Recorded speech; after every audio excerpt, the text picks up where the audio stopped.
Michael. So funny. Look at him. I'm sorry. I'm looking at my friends over here. Yeah. Man, how did that feel?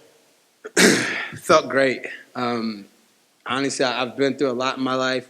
I had a lot of big wins. I've had a lot of upsets and or devastating losses. But that's probably one of the better moments in my life, just because I was in such a dark hole, went through so much to get to this point. A year and a half layoff, being broke.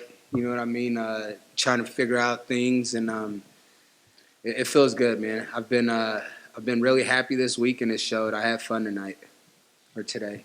Can you expand on just how in the dark place you were at? Yeah, just when you're almost at the top or at the top and almost there, and then you're just reduced to nothing. I mean, it feels terrible. It feels like shit, especially being an athlete. We're all considered alpha males, and we're like the best of the best, and then you're sitting back and realizing you're not the best of the best. You just lost 4 in a row. Something's going wrong, and you end up being alone because your phone's not ringing as much. You're not hanging out with people. People are kind of turning their backs to you, which is a good thing at this point. All the hangers on and just fall off themselves. So now you have time to focus on yourself and what you do. But it's great. Like I said, being broke, trying to figure out which way to go in life. And do I really still want to fight? And fuck yeah, I still want to fight. I'm not giving this up. So it's incredible to get out of that hole. It's only been 20 minutes since your fight, but how do you feel about that performance? Yeah, I felt good about the performance, really good. I got hit with a few things in the first round. I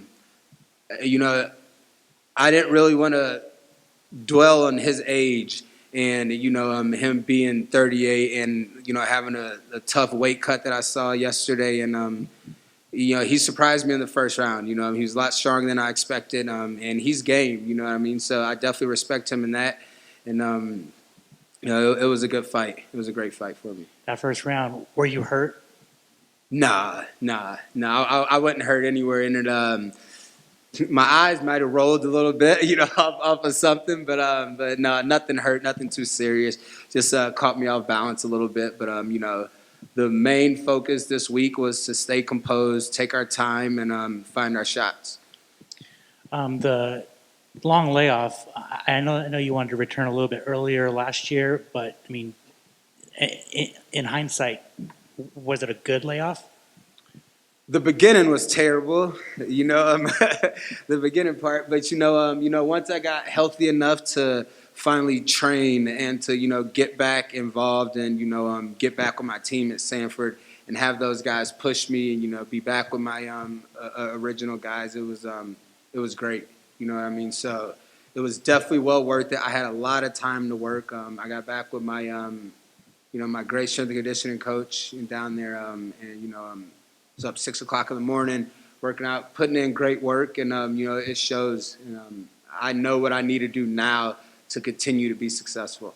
How did it feel to be back with Stanford MMA? It feels great, man. I love those guys over there. I just had to take a little time and get out of Florida, get my head right, and it's great to be back home, pretty much. And sky's the limit now. Last thing about the fight, did you feel like you were fighting for your job? I felt like I was fighting for my life. Forget the job, you know what I mean? I need to make ends meet, you know what I mean? I need to be successful. This is where I get my main paycheck. This is where I take care of myself and I can help my family and get through hard times. I definitely needed this. I definitely needed to get back on track, to get a little bit of weight off my shoulders. And I wasn't going to be satisfied with a decision win.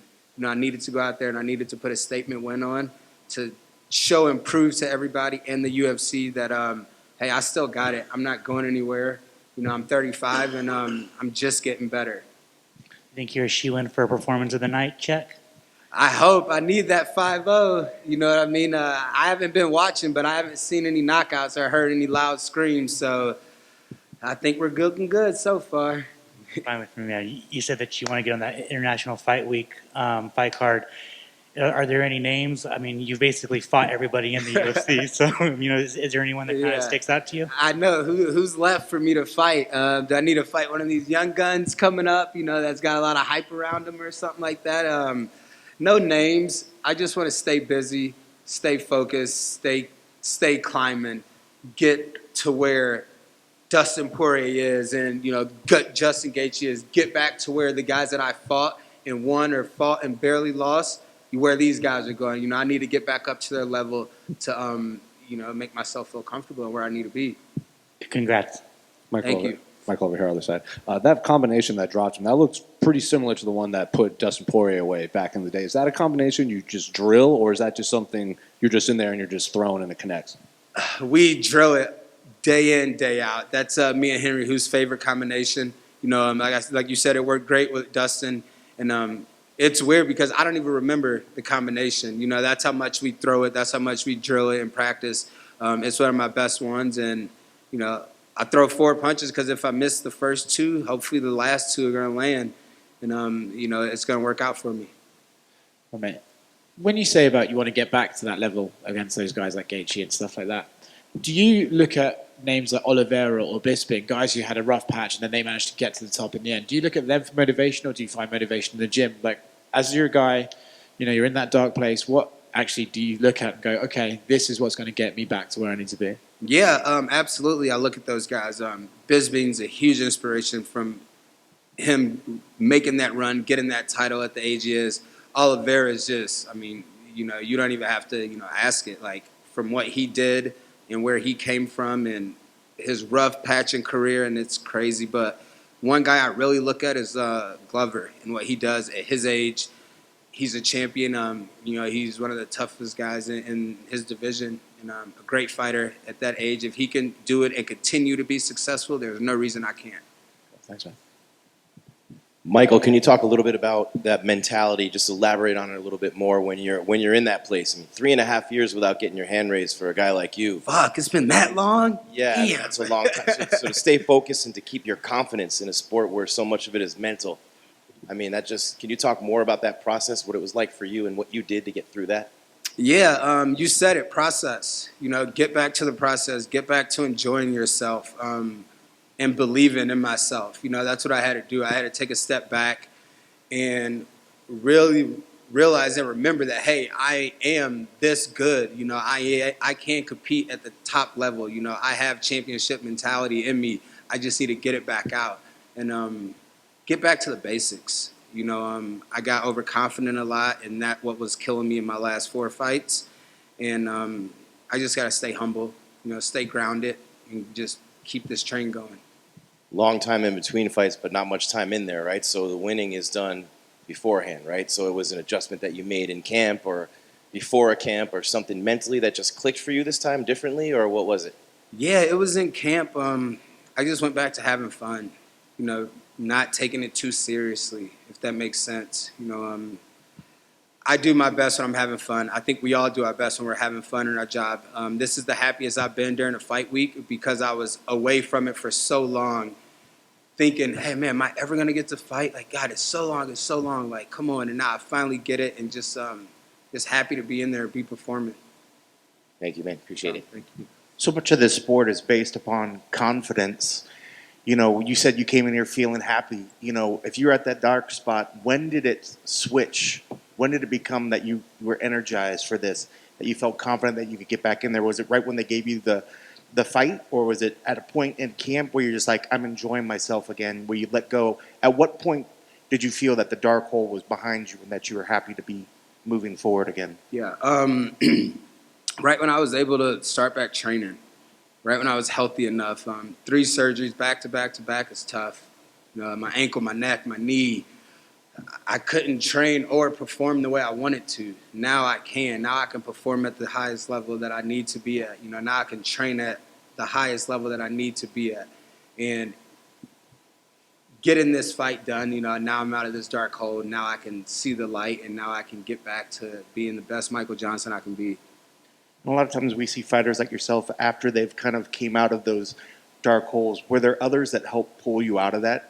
Was it faith? Was it family? Was it sports psychologist? Or was it just something inside of you that you made a decision? You said, I can move forward now. Yeah, myself, my family, my teammates, my coaches, everything. When people kind of turn their back on you, you're like, oh man, really? Like, I thought we were better than that. I thought we were cooler than that. Okay, well then that's fine. You walk over there, but then once you realize how much love and support that you have behind you, that's what makes you happy. And it's like, okay, well, these people really are on my side. They're here helping me. They want to see me succeed.